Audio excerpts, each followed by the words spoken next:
తాకట్లో ఉన్న బంగారాన్ని విడిపించి ఆ రోజున మార్కెట్ ధర కట్టి మిగిలిన డబ్బును మీకు అందిస్తుంది కొమ్మూరి గోల్డ్.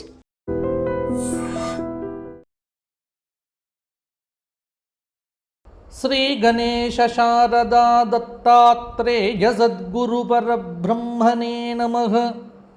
శరదిందు వికాస మందహాసాం స్ఫురదిందీవరలోచనాభిరామాం అరవిందాసన సుందరీం ఉపాసే.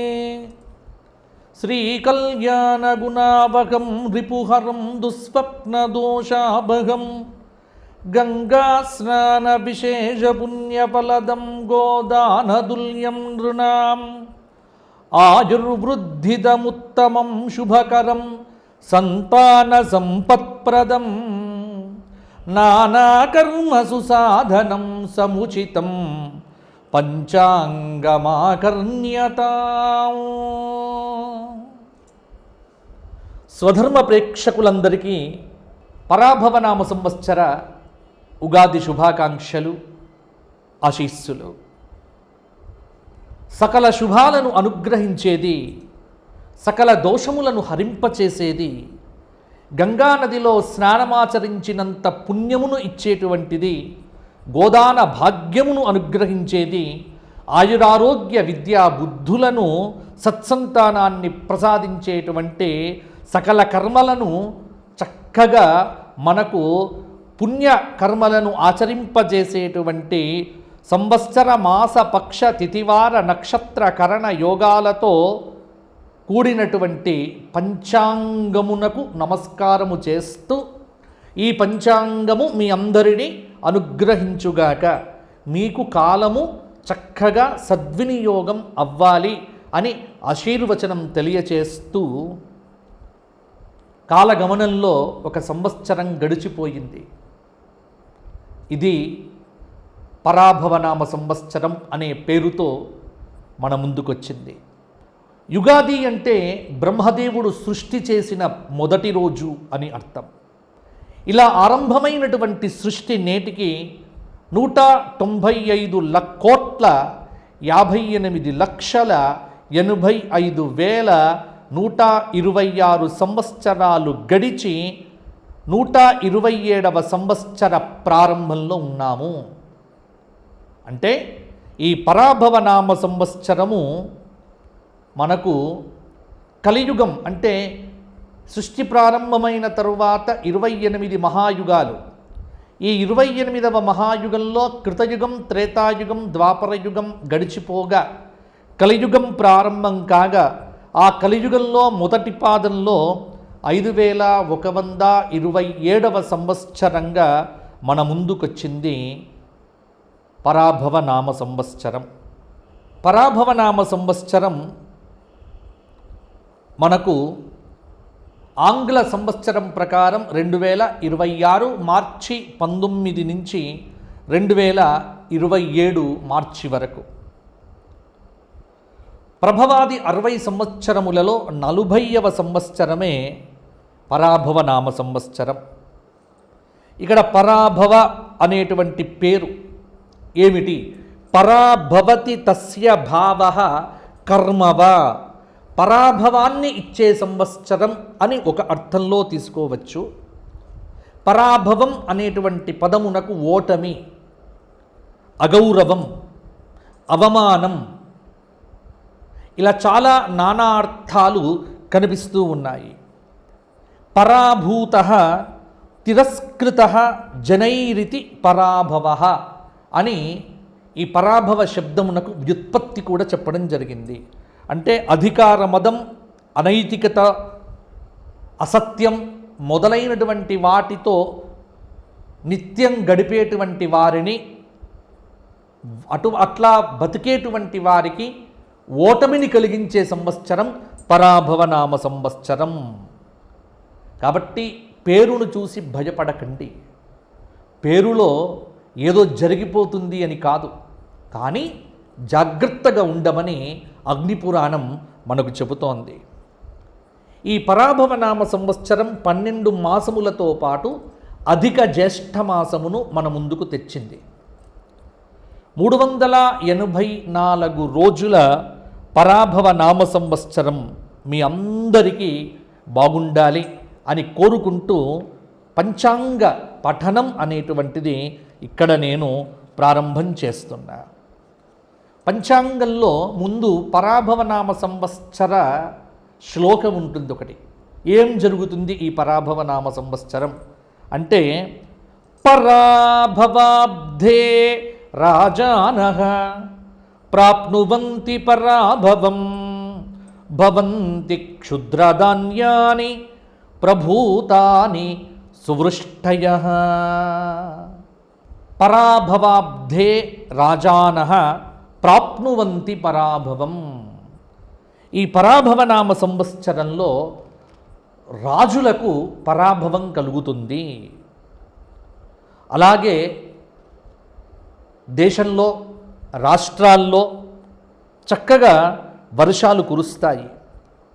పరాభవ నామ సంవత్సర అధిష్టాన దైవానికి ఒక పేరు, నర్యాపసహ అనే పేరు కలిగినటువంటి అగ్నిదేవుడు. ఈ అగ్నిదేవుడే సాక్షాత్తు శివస్వరూపంగా మనకు శాస్త్రం చెబుతోంది.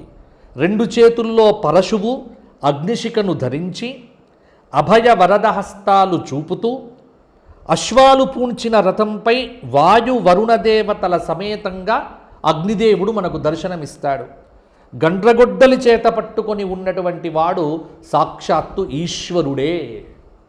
కాబట్టి అగ్నిదేవ స్వరూప రుద్రుడు ఈ పరాభవనామ సంవత్సరానికి దేవత. కాబట్టి ఈ సంవత్సరం అందరూ కూడా శివారాధన బాగా చెయ్యండి, శివాలయాల దర్శనం చేసుకోండి, శివాభిషేకములు చేసుకోండి, మీ అందరికీ బాగుంటుంది. ఇక ఈ సంవత్సరం విశేషం ఏంటంటే 9 మంది నవనాయకులు మనకు ఉన్నారు. గురువారం నాడు వచ్చింది కాబట్టి రాజు గురువయ్యాడు.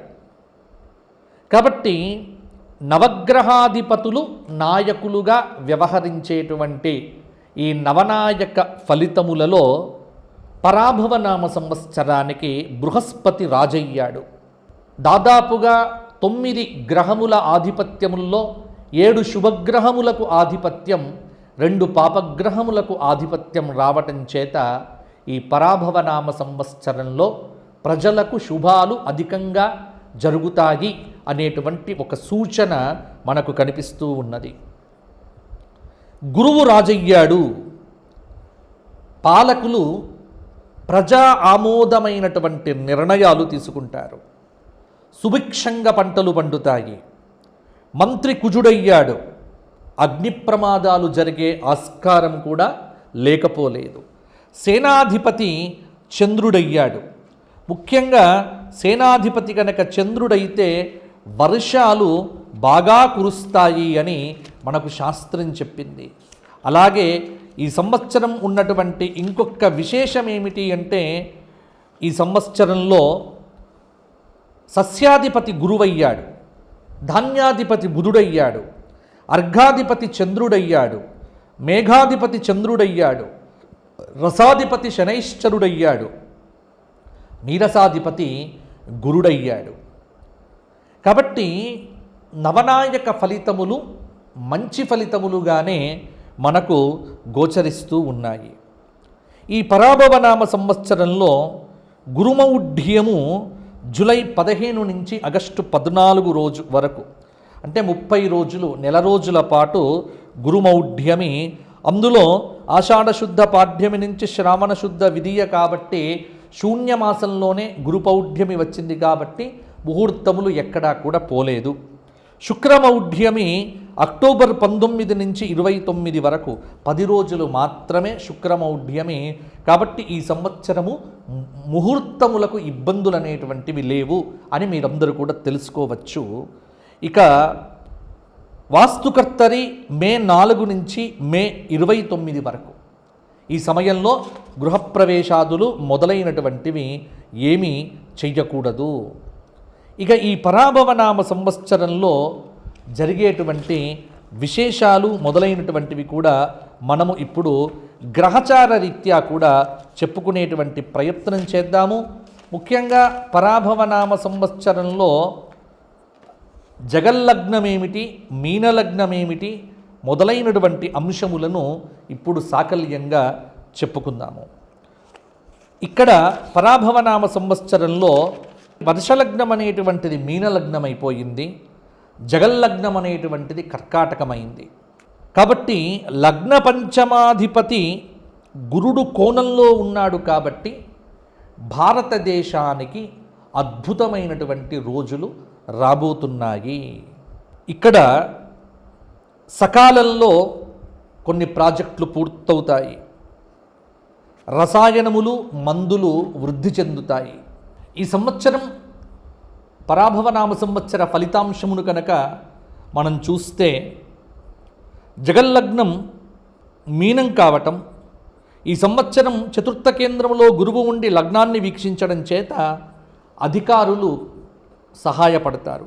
లగ్న శని దశమానికి గురువీక్షణ వల్ల ఉపయోగ నిర్ణయాలు తీసుకోవటానికి ఆలస్యమైన పనులు మాత్రం జరుగుతూ ఉంటాయి. దేశీయ ఉత్పత్తి రంగం చాలా అభివృద్ధిలోకి వచ్చేటువంటి అవకాశం ఉంది. కేంద్ర ప్రభుత్వము ఈ సంవత్సరము సుస్థిరమైనటువంటి పరిపాలనను అందిస్తుంది. 100% దాదాపుగా అద్భుతమైనటువంటి పరిపాలన అందించే ప్రయత్నం చేస్తుంది. రవాణా అంతరిక్ష వ్యవస్థలో కొన్ని లోపాలు కనిపించే అవకాశం ఉంది. ఈ ఏడాది ప్రభుత్వం, అటు కేంద్ర ప్రభుత్వము ఇటు రాష్ట్ర ప్రభుత్వాలు, ఈ రెండూ కూడా ఖచ్చితంగా కఠినమైనటువంటి నిర్ణయాలు తీసుకుంటాయి. 2 తెలుగు రాష్ట్రాల్లో పరిపాలన కొంతమేర అద్భుతంగానే కొనసాగుతుంది. ప్రాజెక్టులు, గృహ నిర్మాణ పనులు డబ్బులు లేక ఆగిపోయే అవకాశం కూడా ఉంది. అలాగే ప్రభుత్వాలు అనేక బాధ్యతలు మోస్తూ సంక్షేమ రంగానికి ఉచితాలకు చాలా డబ్బులు ఖర్చు పెట్టడం వల్ల కొంత ప్రజల్లో కొంత అలసత్వం అనేటువంటిది పెరిగే ఆస్కారం ఉంది. పరిపాలనా విధానంలో కొన్ని మార్పులు చేర్పులు కూడా కనిపిస్తూ ఉన్నాయి. ఇది దాదాపుగా ఈ సంవత్సరం, ఈ పరాభవనామ సంవత్సరము అస్సాంలో, పశ్చిమ బెంగాల్లో, తమిళనాడు, కేరళ, పుదుచ్చేరి చాలా రాష్ట్రాల్లో ఎన్నికలు జరుగుతాయి. దాదాపుగా అక్కడ గతంలో విజయాన్ని పొందినటువంటివే తిరిగి విజయం పొందే అవకాశాలు మనకు కనిపిస్తూ ఉన్నాయి. ముఖ్యంగా ఈ సంవత్సరం ఏమిటి అంటే చాలా వస్తువుల ధరలు పెరుగుతాయి, ఖర్చులు విపరీతంగా ఉంటాయి. మధ్యతరగతి వారు కొంత ఇబ్బంది పడే ఆస్కారం కూడా ఉంది. పొదుపు సూత్రాన్ని మీరు అమలు చెయ్యకపోతే చాలా ఇబ్బందులు ఎదుర్కోవలసి ఉంటుంది. ఆర్థిక స్థిరత్వం లేకపోవటము, యుద్ధ భయం వల్ల స్టాక్ మార్కెట్లు కుదేలు కావటము, తులం బంగారము 2 లక్షలు దాటి ఇంకా పరిగెత్తుతూ ఉంటుంది. బంగారం కానీ వెండి కానీ పరుగు పంద్యాన్ని ఆపడం అనేటువంటిది కష్టం. సామాన్య ప్రజలకు, మధ్యతరగతి కుటుంబీకులకు బంగారం కానీ వెండి కానీ కొనడం అనేటువంటిది కష్టంగానే ఉంటుంది. అలాగే స్టాక్ మార్కెట్లలో కానీ మిగతా ఎక్కడా డబ్బులు పెట్టొద్దు. ఉన్న డబ్బులు పొదుపుగా దాచుకునే ప్రయత్నం చేస్తే కనుక ఈ సంవత్సరం కొంత అనుకూలంగా ఉంటుంది. ఇక కొత్త వ్యాపారాలు మొదలు పెట్టకుండా పాత వ్యాపారాలనే కంటిన్యూ చేయండి. వ్యవసాయం అనేటువంటిది వర్షాలు బ్రహ్మాండంగా కురిసే అవకాశం ఉంది. వడగళ్ల వానలు అప్పుడప్పుడు నష్టాన్ని కూడా తీసుకొని రావచ్చు. గత సంవత్సరం కంటే ఈ సంవత్సరం పంటల విషయంలో కొంత మేలనేటువంటిది ఉంటుంది. విద్యారంగంలో మార్పులు చాలా వరకు బృహస్పతి రాజు కావటం చేత జరిగే ఆస్కారం అనేటువంటిది కనిపిస్తూ ఉన్నది. ఇక ముఖ్యంగా యువత, భారతదేశ యువత సోషల్ మీడియా అలాగే రీల్స్ పిచ్చిలో పడిపోయి సమయాన్ని బాగా వ్యర్థం చేసుకుంటారు. గత ఏడాది కంటే ఈ సంవత్సరము కుజుడి యొక్క ప్రభావం కావచ్చు, కుజ శని యుతుల యొక్క దేశారిష్ట యోగాదులను పరిశీలన చేసి చూస్తే యువత నేర ప్రవృత్తి ఈ సంవత్సరం పెరిగే ఆస్కారం ఉంది. భవిష్యత్తు లక్ష్యాల మీద యువత అదుపు తప్పే అవకాశం కూడా కనిపిస్తూ ఉన్నది.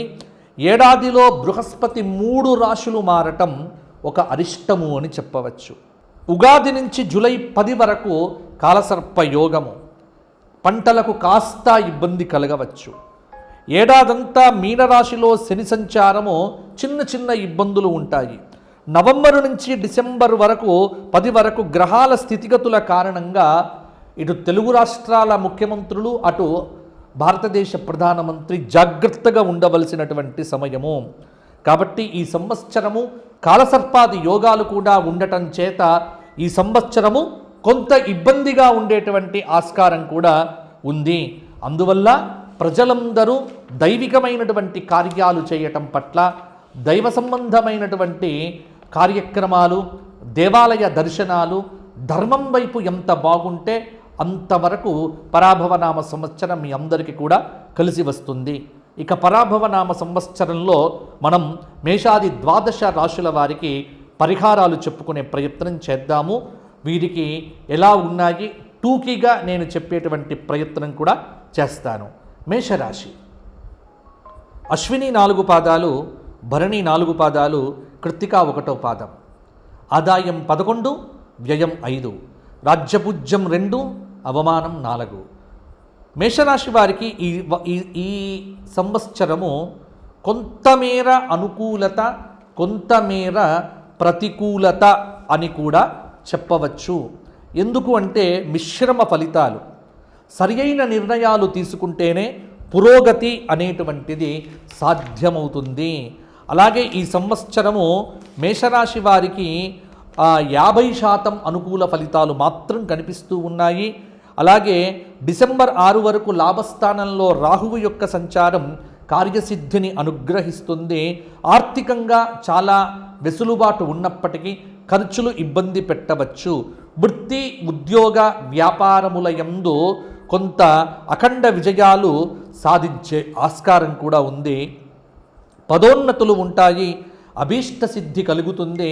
మేషరాశి వారికి కొంతమేర పట్టిందల్ల బంగారం అని అనిపించినప్పటికీ కూడా కొంత అలసత్వం చేత యువత అవకాశాలు పోగొట్టుకుంటారు. అదృష్టాన్ని నమ్ముకోకుండా కష్టాన్ని నమ్ముకుంటే పరాభవనామ సంవత్సరం మేషరాశి వారికి సరియైన ఫలితాలే ఇస్తుంది. ముఖ్యంగా విద్యార్థులు బాగా కష్టపడి చదివితే మంచిగా ఉత్తీర్ణులవుతారు. అదృష్టాన్ని నమ్ముకోకండి, కష్టాన్ని నమ్ముకోండి. సౌమ్యంగా మాట్లాడండి, వాదనలు పెట్టుకోకండి. మేషరాశి వారికి ఈ సంవత్సరం అంతా కూడా శివధ్యానము, శివాలయ దర్శనములు చేసుకోవటం వల్ల మరిన్ని యోగదాయకమైన ఫలితాలు కలుగుతాయి. మేషరాశి విద్యార్థులు దక్షిణామూర్తి స్తోత్రపారాయణం చెయ్యండి ఈ సంవత్సర కాలమంతా. మేషరాశి వారు ప్రతి అమావాస్యకు గోవుకు ఏదైనా ఆహారాన్ని తినిపించండి, మంచి ఫలితాలు కలుగుతాయి. వృషభ రాశి కృత్తిక 2, 3, 4 పాదాలు, రోహిణి 4 పాదాలు, మృగశిర 2 పాదాలు. ఆదాయం 5, వ్యయం 14, రాజ్యపూజ్యం 5, అవమానం 4. వృషభ రాశి వారికి ఈ సంవత్సరము దాదాపుగా మంచి ఫలితాలే అధికంగా కనిపిస్తూ ఉన్నాయి. ఆర్థికపరమైన జాగ్రత్తలు తీసుకుంటే, ప్రణాళికాబద్ధంగా ఖర్చులు పెడితే బాగుంటుంది. ఈ సంవత్సరం రాజయోగం అని కూడా చెప్పవచ్చు. సంవత్సరమంతా శనైశ్చరుడు లాభస్థానంలో సంచారం చేయటం, రాహువు రాజ్యస్థానంలో ఉండటం వల్ల వృత్తి, ఉద్యోగ, వ్యాపారంలో అఖండమైన విజయాలు సిద్ధిస్తాయి. పదోన్నతులు ఉంటాయి. అభీష్ట సిద్ధి కలుగుతుంది. ఆరోగ్యం పట్ల కొంత జాగ్రత్త వహించాలి. సంవత్సర ఆరంభంలో గురుబలం వల్ల ఆర్థిక పరిస్థితి అద్భుతంగా ఉంటుంది. ధనాదాయ మార్గాలు పెరుగుతాయి. కుటుంబంలో శుభకార్యములు జరుగుతాయి. చిన్నపాటి ప్రయాణముల చేత కొంత ఖర్చులు పెరుగుతాయి. గృహంలో మధ్యలో అశాంతి ఉన్నప్పటికీ దాన్ని మీరు సంతృప్తికరంగా చేసుకోవటానికి ప్రయత్నం చేయవలసి వస్తుంది. దగ్గరి వారితో మనస్పర్ధలు రాకుండా సౌమ్యంగా సంభాషించాలి. ధైర్య సాహసాలు పెరుగుతాయి. స్వయం కృషితో పైకి వస్తారు. విద్యార్థులు సాంకేతిక రంగంలో కొద్దిగా రాణించే అవకాశం కూడా ఉంది. దాదాపుగా వృషభ రాశి స్త్రీలకు సంతాన ప్రాప్తి కలుగుతుంది. పెళ్ళైన వారికి, పెళ్లి కానటువంటి వారికి వివాహాది శుభయోగాలు కూడా ఈ సంవత్సరం కలిగే ఆస్కారం ఉంది. శివాభిషేకం చేయించుకోవటము, అమావాస్యకు అన్నదానం చెయ్యటము, ప్రతిరోజు కూడా లక్ష్మీ నరసింహ కరావలంబ స్తోత్ర పారాయణం చేయడం వల్ల మంచి ఫలితాలు కలుగుతాయి. తదుపరి మిథున రాశి. మృగశిర 3-4 పాదాలు, ఆర్ద్ర 4 పాదాలు, పునర్వసు 3 పాదాలు కలిస్తే మిథున రాశి. మిథున రాశి వారికి ఆదాయం 8, వ్యయం 11, రాజ్యపూజ్యం 1, అవమానం 7. మిథున రాశి వారికి ఈ సంవత్సరము 60% అనుకూల ఫలితాలు, 40% ప్రతికూల ఫలితాలు. కారణం ఏమిటి అంటే ఇక్కడ ప్రతి అడుగు జాగ్రత్తగా వేయండి. సంవత్సర ప్రారంభం కొంత సామాన్యంగా ఉన్నప్పటికీ జూన్ నుండి అద్భుతమైనటువంటి ఫలితాలు మిథున రాశి వారికి కలుగుతాయి. శ్రేయస్సు పెరుగుతుంది, ఆదాయ మార్గాలు పెంచుకుంటారు, మీరు చేస్తున్న ప్రతి ప్రయత్నం కూడా విజయవంతమవుతుంది. అలాగే జూన్ 2 వరకు కొంత మానసిక ఆందోళన ఇబ్బంది పెట్టవచ్చు. గురుబలం వల్ల తదుపరి ఆర్థికంగా అనుకూలంగా ఉంటుంది, చేతిలో డబ్బనేటువంటిది నిలుస్తుంది, కుటుంబంలో ప్రశాంతత నెలకొంటుంది. రాహువు భాగ్యంలో ఉండటం వల్ల విదేశాలకు వెళ్ళేటువంటి వారికి అవకాశాలు కలిసి వస్తాయి. కుటుంబంలో పెద్దవారి యొక్క ఆరోగ్యం పట్ల జాగ్రత్తగా ఉండండి. వాహనాలు నడిపేటప్పుడు అత్యంత జాగ్రత్త అవసరం. డిసెంబర్ 7 నుండి ఆర్థిక పరంగా కొన్ని ఇబ్బందులు ఎదురు అయ్యే అవకాశం ఉంది కాబట్టి ఆర్థిక పరంగా జాగ్రత్తలు తీసుకోండి. కుటుంబ సభ్యులకు మీ మేలు జరుగుతుంది. ఆస్తులు వృద్ధి చేసుకునే క్రమంలో విజయాలు సాధిస్తారు. ఈ సంవత్సరం మిథున రాశి వారికి పెళ్లిళ్ళు కావటం కానీ, సంతాన ప్రాప్తి కానీ మొదలైనటువంటి శుభయోగాలు జరుగుతాయి. విష్ణు సహస్రనామ పారాయణం ప్రతిరోజు చెయ్యటము, మంగళవారం నాడు గరికతో గణపతి పూజ చెయ్యటము, గురువారం నాడు దత్తాత్రేయ దర్శనం చేసుకోవటం వల్ల మిథున రాశి వారికి ఈ సంవత్సరము ఇంకా మంచి ఫలితాలు కలుగుతాయి. కర్కాటక రాశి. పునర్వసు 4వ పాదం, పుష్యమి 4 పాదాలు, ఆశ్లేష 4 పాదాలు. పరాభవనామ సంవత్సరంలో కర్కాటక రాశి వారికి 40% మంచి ఫలితాలు, 60% ప్రతికూల ఫలితాలు. స్వల్ప ఆదాయం, ఖర్చు అధికం అనేటువంటిది గుర్తుపెట్టుకోండి. సరి అయినటువంటి ఫైనాన్షియల్ ప్లానింగ్ కనుక లేకపోతే కర్కాటక రాశి వారు ఈ సంవత్సరం ఇబ్బంది పడతారు. శని భాగ్యంలో సంచరించడం వల్ల కొంత అదృష్టం అనేటువంటిది మందగించినట్లు అనిపించినా బాగా కష్టపడితే కనుక ప్రతి పని మీకు విజయవంతంగా పూర్తవుతుంది. ఒక్కరు నిర్ణయాలు తీసుకోవడం కాకుండా కుటుంబ సభ్యులంతా కలిసి నిర్ణయాలు తీసుకోవడం వల్ల ఆశించిన మంచి ఫలితాలు పొందుతారు. విదేశీ ప్రయత్నాలు చేసేటువంటి వారికి వీసాలు వస్తాయి. శని అనుకూలత వల్ల విదేశాల్లో సక్సెస్ రేట్ అనేటువంటిది కర్కాటక రాశి వారికి పెరుగుతుంది. ఆత్మస్థైర్యంతో ముందుకు సాగండి. వైవాహిక జీవితంలో మీ పొరపాట్ల వల్ల చిన్న చిన్న పొరపచ్చాలు వచ్చినప్పటికీ సమన్వయంతో వాటిని పరిష్కరించుకునే దశగా ముందుకు వెళ్ళండి. జూన్ 2 నుండి ఆత్మవిమర్శ చేసుకోవటం వల్ల చాలా దుష్ఫలితములను కూడా అధిగమిస్తారు. అలాగే గురువు అనుగ్రహంతో ఆలోచనల్లో మార్పు వస్తుంది, సమాజంలో గౌరవం పెరుగుతుంది, దైవానుగ్రహం కాపాడుతుంది. కేతువు ద్వితీయంలో ఉండటం వల్ల మాట్లాడేటప్పుడు జాగ్రత్తగా మాట్లాడండి. అక్టోబర్ 31 తరువాత కొంత ఆర్థిక పరిస్థితి బాగుంటుంది, ఆదాయ మార్గాలు పెరుగుతాయి, విద్యార్థులకు మంచి ఫలితాలు వస్తాయి, వృత్తి ఉద్యోగ ఫలితాలు బాగుంటాయి, నిరుద్యోగులకు ఉద్యోగ ఫలితాలు కూడా చక్కగా ఉంటాయి.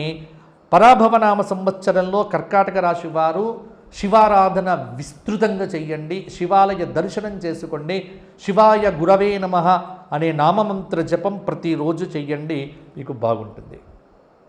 తదుపరి సింహరాశి. మఖ 4 పాదాలు, ఉబ్బ 4 పాదాలు, ఉత్తర 1వ పాదం. ఆదాయం 5, వ్యయం 5, రాజ్యపూజ్యం 7, అవమానం 7. సింహరాశి వారికి ఈ సంవత్సరం 60% అనుకూల ఫలితాలు, 40% ప్రతికూల ఫలితాలు. అష్టమ శని ప్రభావం ఉండడం వల్ల కొన్ని పనుల్లో జాప్యం తప్పకుండా ఉంటుంది ఈ సంవత్సరం. ఆరోగ్యం కాపాడుకునే దాని మీద మానసిక ఆరోగ్యం బాగా దృష్టిలో పెట్టుకోండి. తీవ్రమైనటువంటి ఒత్తిడి మీ మీద పనిచేస్తూ ఉంటుంది, శారీరక శ్రమ అధికంగా ఉంటుంది. అయినా భయపడాల్సిన పని లేదు. జూన్ 2 వరకు గురువు లాభస్థానంలో ఉండటం వల్ల ఒక రక్షణ కవచంలాగా గురుబలం మిమ్మల్ని కాపాడుతుంది. విద్యార్థులు ఏకాగ్రతతో విద్యను అధ్యయనం చేయడం ద్వారా ఉత్తమ ఫలితాలు సాధిస్తారు. ఉద్యోగపరంగా నిరుద్యోగులకు ఈ సంవత్సరం తప్పకుండా ఉద్యోగం వస్తుంది. వృత్తి ఉద్యోగ వ్యాపారాల్లో జూలై వరకు బ్రహ్మాండంగా ఉంటుంది. ఆ తదుపరి కొంత మందగమనం అనేటువంటిది ఉంటుంది. గతంలో మీరు ఏదైతే ధనం పొదుపు చేసి కాపాడుకున్నారో అది ఇప్పుడు మీకు ఉపయోగపడుతుంది. గృహంలో శుభకార్యాలు జరుగుతాయి. మిత్రుల సహకారం అందుతుంది. భాగస్వామ్య వ్యాపారంలో, వైవాహిక జీవితంలో అప్పుడప్పుడు కొంత కలతలు వచ్చినప్పటికీ కూడా జాగ్రత్తగా వాటిని సరిదిద్దుకుంటూ వెళ్ళేటువంటి వాటి కోసం మీరు ప్రయత్నం చెయ్యండి.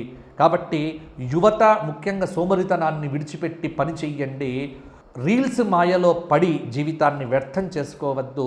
చక్కగా విద్యను అధ్యయనం చేస్తే సింహరాశి వారికి ఈ సంవత్సరము నాయకులకు పదవులు, విద్యార్థులకు ర్యాంకులు కూడా వచ్చే అవకాశం ఉంది. కష్టపడితే సరిపోతుంది. సింహరాశి వారు ఆదిత్య హృదయము ఈ సంవత్సరం అంతా చెయ్యండి. హనుమాన్ చాలీసా ప్రతి శనివారం 9 సార్లు చెయ్యండి. ప్రతి అమావాస్య పితృదేవతలకు కానీ పక్షులకు కానీ, అంటే ఎవరికైనా అన్నదానాలు చేస్తూ ఉండండి. పక్షులకు బియ్యం కానీ గింజలు కానీ వేస్తూ ఉండండి. ప్రతిరోజు కూడా శివాలయ దర్శనం చేసుకోండి, బాగుంటుంది సింహరాశి వారికి. కన్యారాశి ఉత్తర 2, 3, 4 పాదాలు, హస్త 4 పాదాలు, చిత్త 2 పాదాలు. ఆదాయం 8, వ్యయం 11, రాజ్యపూజ్యం 3, అవమానం 3. కన్యారాశి వారికి ఈ సంవత్సరము 70% అనుకూలత, 30% ప్రతికూలత. ముఖ్యంగా ఈ సంవత్సరము రాహువు షష్టంలో సంచారం చేయడం వల్ల రాహువు యొక్క అనుగ్రహంతో శత్రువుల మీద జయం కలుగుతుంది. కోర్టు కేసులు మీకు అనుకూలంగా తీర్పులు రావచ్చు. ముఖ్యమైన కార్యక్రమాల్లో సానుకూల ఫలితాలు అనేటువంటివి మీకు కలుగుతాయి. గృహ నిర్మాణాది విషయముల్లో కలిసి వస్తుంది. ఆగిపోయిన ఇంటి నిర్మాణం ఈ సంవత్సరం మొదలు కావచ్చు. మీ వల్ల గతంలో ఉపకారం జరిగిన వ్యక్తులు ఈ సంవత్సరం మిమ్మల్ని గుర్తుకు చేసుకుంటారు. మీ ఆశయాలు ఒక్కొక్కటిగా నెరవేరుతాయి. విదేశాలకు వెళ్ళాలి అనుకునేటువంటి కన్యారాశి వారు ప్రయత్నం చేస్తే తప్పకుండా వెళ్తారు. పోటీ పరీక్షల్లో విద్యార్థులు ఉత్తీర్ణతను సాధిస్తారు. రాహువు పంచమంలో ఉన్నప్పుడు సంతానం విషయంలో, పెట్టుబడి విషయంలో కొంత జాగ్రత్తగా ఉండటం మంచిది. సప్తమ స్థానంలో సంచారం చేస్తున్నటువంటి శని యొక్క అనుగ్రహాన్ని పొందితే కనుక వ్యాపారంలో లాభాలు అనేటువంటివి కలుగుతాయి. జూన్ 2 నుండి అక్టోబర్ 31 వరకు చక్కటి గుర్తింపు అనేటువంటిది మీకు లభిస్తుంది. ఆరోగ్యం కాపాడుకోండి. ద్వాదశంలో ఉన్నటువంటి కేతువు కొంత మానసిక ఒత్తిడిని కూడా పెంచుతాడు కాబట్టి ఉత్సాహంగా ఉండండి, ఉల్లాసంగా ఉండండి, మంచి పనులు చెయ్యండి, ధార్మిక చింతన అలవరుచుకోండి. ఎవ్వరితో వివాదాలు పెట్టుకోవద్దు. అహంకారం అనేటువంటిది మీరు దరిచేరనివ్వకండి. ఎవ్వరితో సామరస్యంగా మాట్లాడండి. ఇటువంటి మంచి పనులు చేస్తూ ఉంటే కన్యారాశి వారికి ఈ సంవత్సరం కలిసి వస్తుంది. గణపతికి రోజు గరికతో పూజ చెయ్యండి. ప్రతిరోజు శివ సహస్రనామ స్తోత్ర పారాయణం చెయ్యండి. శనివారం నాడు వెంకటేశ్వర స్వామి దర్శనం చేసుకోండి. వీలైనప్పుడల్లా గురువారం నాడు దత్తప్రీతి కోసం గోవుకు ఏదైనా గ్రాసం సమర్పించండి.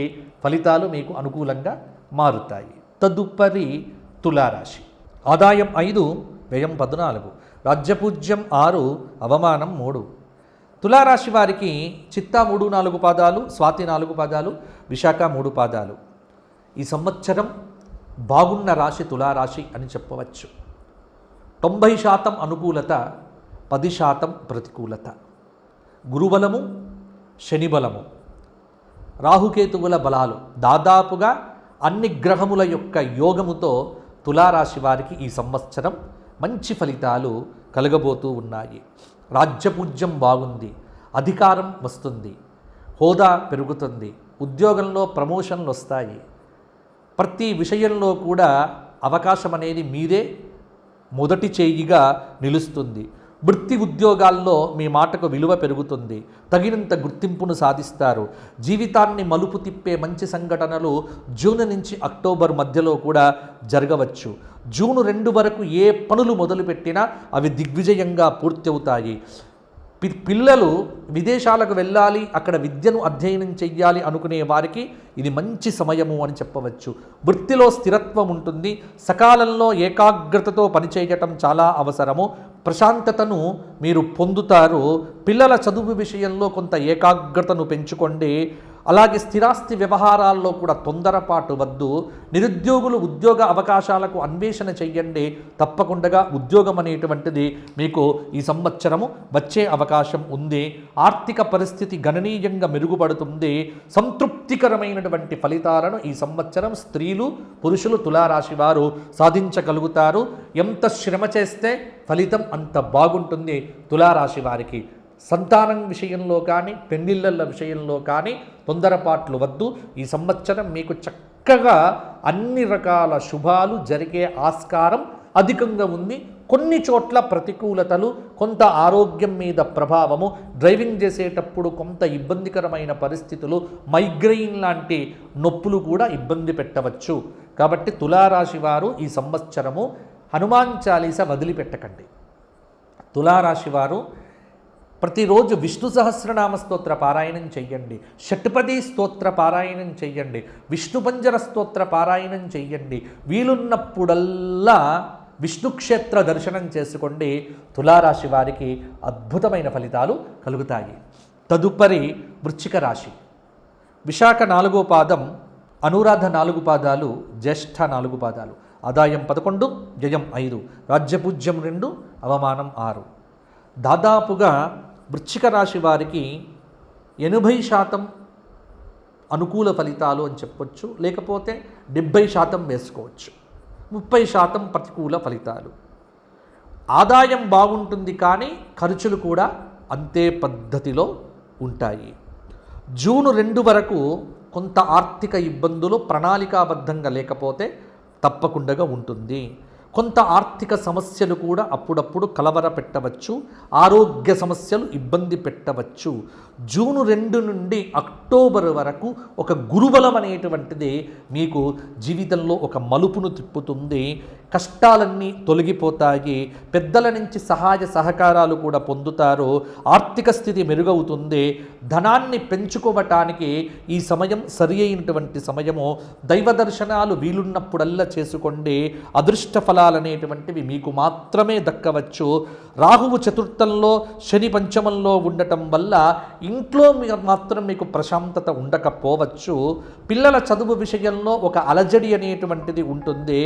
అలాగే మీ ధైర్యం, చొరవతో సమస్యను అధిగమించే కార్యసిద్ధిని పొందుతారు. కేతువు వల్ల వృత్తిపరంగా పనిలో నిబద్ధత ఉంటుంది. భాగస్వామ్య వ్యాపారాలకు ఇది సరి అయిన సమయం కాదు. కొత్త వ్యాపారాలు మొదలు పెట్టకండి, ఇబ్బందులు పడకండి. బంగారం కానీ స్టాక్ మార్కెట్లలో పెట్టుబడులు పెట్టకండి, నష్టపోతారు. జూన్ నుండి అక్టోబర్ వరకే మీకు బాగుంటుంది. ఆ సమయంలో ఏ నిర్ణయాలు తీసుకున్నా అవి ఫలిస్తాయి. ముఖ్యమైన నిర్ణయాలు ఆ సమయంలో తీసుకోండి. ఉద్యోగం వస్తుంది, వ్యాపారం పెరుగుతుంది. ఆ సమయంలో మీరు చేసేటువంటి ప్రతి పని మీకు అనుకూలతను పెంచుతుంది. స్త్రీలకు మంచి ఆభరణాలు, వస్త్రములు బహుమతులుగా వస్తాయి. వృశ్చిక రాశి వారు శనివారం నాడు హనుమాన్ చాలీసా పారాయణము, శుక్రవారం నాడు దుర్గా కవచము, శుక్రవారం నాడు 10:30 నుంచి రాహుకాలంలో నిమ్మకాయల్లో దీపారాధన చేయటము, సంవత్సరంలో ఒక జ్యోతిర్లింగ క్షేత్రము, ఒక శక్తిపీఠాన్ని దర్శించుకోవడం చేత వృశ్చిక రాశి వారు ఇంకా మంచి ఫలితాలు పొందుతారు. తదుపరి ధనుస్సు రాశి. మూల 4 పాదాలు, పూర్వాషాఢ 4 పాదాలు, ఉత్తరాషాఢ 1వ పాదం. ఆదాయం 14, వ్యయం 11, రాజ్యపూజ్యం 5, అవమానం 6. ధనుస్సు రాశి వారికి ఈ సంవత్సరము అర్ధాష్టమ శనిదోషం ఉన్నప్పటికీ గురుబలము కొంత కాపాడుతూ ఉన్నది. మిగతా గ్రహముల యొక్క అనుగ్రహము కూడా ధనుస్సు రాశి వారికి బాగానే ఉంది. 70 నుంచి 75% అనుకూలత ఉంది. 25 నుంచి 20% వరకు ప్రతికూలత ఉంది. రాజ్యపూజ్య అవమానాలు సరిసమానంగానే ఉన్నాయి. మీ ఏకాగ్రతకు తగ్గట్టుగా శుభ ఫలితాలైతే ఉంటాయి. అర్ధాష్టమ శని వల్ల కొంత ప్రతికూల ఫలితాలు కలగవచ్చు. మానసిక ప్రశాంతత ఉండకపోవచ్చు. సహనం ఎంత పెంచుకుంటే అంత మంచిది. తల్లి ఆరోగ్యం పట్ల శ్రద్ధ వహించండి. వాహనాలు నడిపేటప్పుడు జాగ్రత్త అవసరము. రాహువు తృతీయంలో ఉన్నాడు కాబట్టి కొంత రాహువు యొక్క ప్రభావం చేత విదేశాల్లో ఉన్నటువంటి వారికి కార్యసిద్ధి అనేటువంటిది ఉంటుంది. శాంతంగా ఉండండి, కోపం తెచ్చుకోవద్దు, కుటుంబంలో అన్ని రకాల జాగ్రత్తలు తీసుకోండి. జూన్ 2 వరకు గురువు సప్తమంలో ఉండటం కాబట్టి నిర్ణయాలు ఆ సమయంలో తీసుకోండి, అమలు చెయ్యండి. నిరుద్యోగులైనటువంటి వారు గట్టి ప్రయత్నం చేస్తే ఉద్యోగాలు సిద్ధిస్తాయి. జూన్ నుంచి అక్టోబర్ దాకా ఆర్థిక పరంగా క్రమశిక్షణతో ఉండండి. ఎవ్వరి మీద ఆధారపడకుండా స్వశక్తితో ఆలోచించి నిర్ణయాలు తీసుకోండి. పెద్దల అనుగ్రహము, సలహాలు మీకు బాగా పనిచేస్తాయి. వృత్తి, ఉద్యోగ, వ్యాపారాలలో కలిసి వస్తుంది, అదృష్టవంతులవుతారు. ఆధ్యాత్మికంగా దైవబలం అనేటువంటిది సదా మీకు ముందుకు నడిపిస్తుంది. పూర్వపుణ్యం అనేటువంటిది ధనుస్సు రాశి వారిని కాపాడుతుంది. ఈ ఉగాది నుండి ధనుస్సు రాశి వారు అతి జాగ్రత్తగా కనుక ఉండగలిగితే, దైవబలాన్ని ఎంత కాపాడుకుంటే అంత మంచి ఫలితాలు ధనుస్సు రాశి వారికి కలుగుతాయి. దక్షిణామూర్తి స్తోత్రపారాయణం చెయ్యడము, ప్రతిరోజు కూడా దశరథకృత శనైశ్చర స్తోత్ర పారాయణం చేయటం వల్ల ధనుస్సు రాశి వారికి ఫలితములు అనేటువంటివి ఇంకా అద్భుతంగా ఉంటాయి. సంవత్సరంలో ఒకసారి శ్రీశైల దర్శనము, గానుగాపుర క్షేత్ర దర్శనం చేసుకోండి, మీకు ఫలితం అనేటువంటిది అనుకూలంగా ఉంటుంది. తదుపరి మకర రాశి. ఉత్తరాషాఢ 2, 3, 4 పాదాలు, శ్రవణం 4 పాదాలు, ధనిష్ట 2 పాదాలు కలిస్తే మకర రాశి. ఆదాయం 2, వ్యయం 8, రాజ్యపూజ్యం 1, అవమానం 2.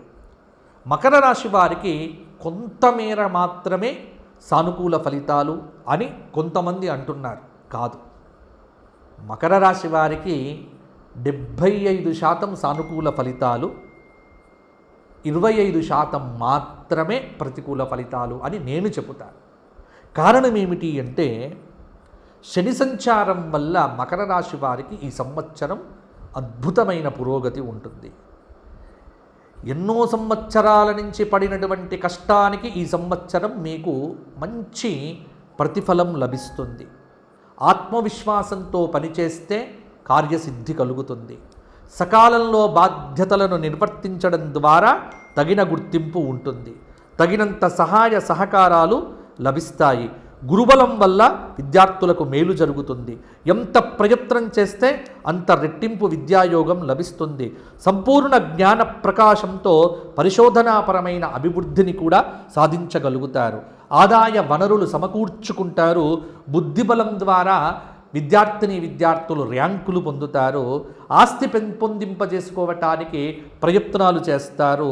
వైరాగ్య ధోరణి విడిచిపెట్టి కొంత సానుకూల దృక్పథంతో కనుక పనిచేస్తే నిరుద్యోగులకు ఉద్యోగ అవకాశాలు మెరుగవుతాయి. ఒక్కటి మాత్రం చెబుతున్నా, కొత్త వ్యాపారాలు మొదలు పెట్టకండి, భాగస్వామ్య వ్యాపారాలు చేయకండి. ఉన్నవి కాపాడుకోండి, కొత్తవి ఏవి కూడా మొదలు పెట్టకండి. ఉన్న వాటిని కూడా ఖర్చులు మీ అదుపులో పెట్టుకొని ఉంచుకుంటే, షేర్ మార్కెట్లలో పెట్టుబడులు పెట్టకండి, భూముల మీద ఎక్కువగా పెట్టుబడులు పెట్టకండి. డబ్బును నిల్వ చేసుకునే ప్రయత్నం చేస్తే మకర రాశి వారికి ఈ సంవత్సరం స్థిరాస్తిని కొనుగోలు చేసే అవకాశం కనిపిస్తూ ఉన్నది. గరికతో గణపతి పూజ, దుర్గా స్తోత్రము, లలితా సహస్రనామ పారాయణం చేయటం వల్ల మకర రాశి వారికి మంచి ఫలితాలు మరిన్ని కూడా కలుగుతాయి. కుంభరాశి. ధనిష్ట 3, 4 పాదాలు, శతభిషం 4 పాదాలు, పూర్వాభాద్ర 3 పాదాలు. ఆదాయం 2, వ్యయం 8, రాజ్యపూజ్యం 4, అవమానం 2. కుంభరాశి వారికి ఈ సంవత్సరము 80% అనుకూలత, 20% ప్రతికూలత. ఆదాయం విషయంలో ఇబ్బంది ఉన్నప్పటికీ ఖర్చులు కొంత కాపాడుకుంటే ఉన్న ఆదాయాన్ని జాగ్రత్త చేసుకోవచ్చు. అలాగే కష్టపడాలి. ఏలినాటి శని కారణంగా ఒత్తిడి ప్రతి చోట ఉంటుంది. ఒత్తిడిని అధిగమించే ప్రయత్నం చెయ్యండి. సమిష్టి నిర్ణయాలు మేలు చేస్తాయి, వ్యక్తిగత నిర్ణయాలు వద్దు. కొన్ని సందర్భాల్లో పనులనేటువంటివి పూర్తి కావు. గురుబలం వల్ల దైవానుగ్రహం పుష్కలంగా ఉంటుంది. సమయానుకూలంగా విజయాలు సాధిస్తారు. కష్టకాలంలో భగవద్ అనుగ్రహం ఏదో ఒక రూపంలో మీకు సహాయం చేస్తుంది. విద్యార్థులు చదువులో రాణిస్తారు. జూన్ నుండి రుణ సమస్యలకు అవకాశం కల్పించకుండా జాగ్రత్తలు తీసుకోండి. భాగస్వామ్య వ్యాపారాలు చేయటానికి ఇది సరి అయినటువంటి సమయమే. మానసిక అనారోగ్యం రాకుండా జాగ్రత్త పడండి. దూర ప్రదేశ ప్రయాణాలు చేసేటప్పుడు 1-2 సార్లు ఆలోచించండి. శత్రువుల మీద విజయం సాధించగలుగుతారు. అక్టోబర్ తర్వాత చాలా పనుల్లో కూడా పురోగతి ఉంటుంది. సంతృప్తికరమైనటువంటి ఫలితాలు ఈ సంవత్సరం సాధిస్తారు. అదృష్ట ఫలాలు అందుతాయి. కుంభరాశి వారి యొక్క జాతకం ఈ సంవత్సరంలో కొంత మార్పు చెంది పురోగతి దిశగా నడుస్తుంది. స్త్రీలకు బాగుంటుంది. కుంభరాశి వారు ఈ సంవత్సరం అంతా హనుమంతుడి ధ్యానం, హనుమత్ దర్శనం, హనుమతి క్షేత్రములను తిరగటం, రామాయణ శ్రవణం చెయ్యటం, హనుమాన్ చాలీస పారాయణం చెయ్యటం, శనివారం నాడు హనుమంతుడికి సింధూర ధారణ చేయించడం లాంటివి చేయండి. బుద్ధిర్బలం యశోధైర్యం అన్నీ హనుమంతుడు ఇస్తాడు. ఎందుకంటే మీ రాశి వారే కాబట్టి. కుంభరాశిని హనుమంతుడు సదా కాపాడుతూ ఉంటాడు కాబట్టి అలా చేయండి. తదుపరి మీనరాశి. పూర్వాభాద్ర 4వ పాదం, ఉత్తరాభాద్ర 4 పాదాలు, రేవతి 4 పాదాలు. ఆదాయం 14, వ్యయం 11, రాజ్యపూజ్యం 7, అవమానం 2. మీనరాశి వారికి గత సంవత్సరంతో పోలిస్తే ఈ సంవత్సరము 65% అధికమైన శుభ ఫలితములు, 35% ప్రతికూలమైనటువంటి ఫలితములు. ఆదాయం ఉంటుంది, ఖర్చు రెట్టింపు ఉంటుంది. ధనలాభం బాగుంటుంది, అవమానం అనేటువంటిది కూడా అక్కడక్కడ ఉంటుంది. మానసిక శక్తి వంచన లేకుండా పని చెయ్యండి. మానసిక ఆరోగ్యం దృఢంగా చేసుకోండి. ముఖ్యమైనటువంటి నిర్ణయము గ్రహ బలం ఉన్నప్పుడు మాత్రమే తీసుకోండి. నిద్రలేమి, దూరప్రదేశ ప్రయాణాలు, వృధా ఖర్చులు విపరీతంగా ఉంటాయి. రాత్రిపూట ప్రయాణాలు చేయడం అనేటువంటిది మీనరాశి వారు తగ్గించుకుంటే మంచిది. ఏకాదశ స్థానంలో రాహు సంచారం దాదాపుగా కార్యసిద్ధిని సూచిస్తూ ఉన్నది. ఆర్థికంగా ఈ సంవత్సరం వెసులుబాటు అనేటువంటిది ఉంటుంది. అనేక మార్గముల ద్వారా డబ్బు వస్తుంది. ఖర్చులు అదే పద్ధతిలో ఉంటాయి. జూన్ 2 నుండి అక్టోబర్ 31 వరకు మీకు గ్రహచార రీత్యా కొంత అనుకూలత పెరుగుతుంది. నిరుద్యోగులు అప్పుడు ఉద్యోగమును కూడా పొందవచ్చు. విజయాలు మీ సొంతమవుతాయి. విద్యార్థులు విదేశాలకు సంబంధించిన అప్లికేషన్లు పెట్టుకోవటానికి సరి అయినటువంటి సమయం. సంతాన విషయంలో కూడా అభివృద్ధి కనిపిస్తూ ఉంటుంది. విద్యార్థుల శ్రమ ఫలిస్తుంది తప్పకుండా. సంవత్సరం చివరి భాగంలో గురుబలం తగ్గుతుంది కాబట్టి అప్పుడు కొంత జాగ్రత్తగా ఉండండి. ఉద్యోగంలో ఒత్తిడి ఉన్నప్పటికీ అనుకూల స్థానచలనం కూడా మీకు అనుకూలతను ఇస్తుంది. వృత్తిపరంగా, ఉద్యోగపరంగా మీ మాటకు విలువ పెరుగుతుంది. గుర్తింపును సాధిస్తారు. రాజకీయ నాయకులకు బాగుంటుంది. ఆధ్యాత్మిక చింతన పెంచుకుంటే మీనరాశి వారికి అంతా బాగుంటుంది. ప్రతిరోజు నవగ్రహ స్తోత్ర పారాయణం, శనివారం నాడు రావి చెట్టు చుట్టూ 54 ప్రదక్షిణములు చేయటము, హనుమాన్ చాలీసా పారాయణం చేయటము, ప్రతిరోజు పక్షులకు గింజలు వేయటం లాంటి పరిహారాలు చేయండి. ఈ సంవత్సరం మీనరాశి వారికి అంతా బాగుంటుంది. కాబట్టి ఇవి పరాభవనామ సంవత్సరంలో మేషాది 12 రాశుల వారికి టూకీగా నేను చెప్పినటువంటి పరిహారములు, ఫలితాలు. మీ అందరికీ బాగుండాలి అంటే ఒక పరిహారం చెబుతా. 12 రాశుల వారు ఈ సంవత్సరము ఆదిత్య హృదయ పారాయణం చెయ్యండి. యజ్ఞయాగాదులు ఎక్కడ జరిగినా అక్కడికి వెళ్ళి పాల్గొనండి. వీలున్నప్పుడల్లా దేవాలయ దర్శనం చేసుకోండి. మీకు అంతా బాగుంటుంది. పరాభవం దైవబలం కలిగిన వారికి విజయం. పరాభవనామ సంవత్సరం దైవబలం లేనివాడికి పరాభవం తప్పదు. దైవబలం పెంచుకుంటే గ్రహబలం కూడా పెరుగుతుంది. అన్ని బలాలు పెరుగుతాయి. దైవబలాన్ని పెంచుకోండి. సత్కర్మలు చేయండి, మంచిని చెయ్యండి, మంచిని పంచండి, మంచిని ఆలోచించండి. దేశాన్ని ప్రేమించండి, స్వధర్మాన్ని అనుసరించండి, మతాలు మారకండి. భారతీయ స్వధర్మం హిందూ ధర్మానికి మీరు చక్కగా వృద్ధి పెంపొందించే దిశ విధంగా దాన ధర్మాదులు చెయ్యండి, బాగుంటారు. ఎవరైనా వ్యక్తిగత జాతకాలకు సంప్రదించాలంటే కింద కనిపిస్తున్న నెంబర్కు ఫోన్ చేసి అపాయింట్మెంట్ ద్వారా వ్యక్తిగత జాతకాలు తెలుసుకునే ప్రయత్నం చేయండి. రోజుకు 1-2 కంటే ఎక్కువ కాల్స్ మాట్లాడడం జరగదు. మా వివరాలకు ఇంకా కింద కనిపిస్తున్న నెంబర్కు ఫోన్ చేసి తెలుసుకోండి. మీ అందరికీ పరాభవ నామ సంవత్సరం విజయ పరంపరలు కలిగించాలి అని కోరుకుంటూ అందరికీ ఆశీస్సులు. లోకాః సమస్తాః సుఖినో భవంతు. తవ్వండి, అవుతున్న శివలింగం. పరమాత్మకు జీవా సరే దాన్ని అట్లా కప్పేసేయండి, చూపించదండి. Krishna is there. మూర్తి పూజ కాదు, సాక్షాత్ బ్రజేంద్ర నందన భగవాన్ ఉన్నారు మూర్తిలో. ఏమీ ఆశించకుండా ఆరాధించే వాళ్ళు కూడా ఉన్నారా ప్రభుజీ? నిజమైన భక్తి అంటే మనకు తెలియదు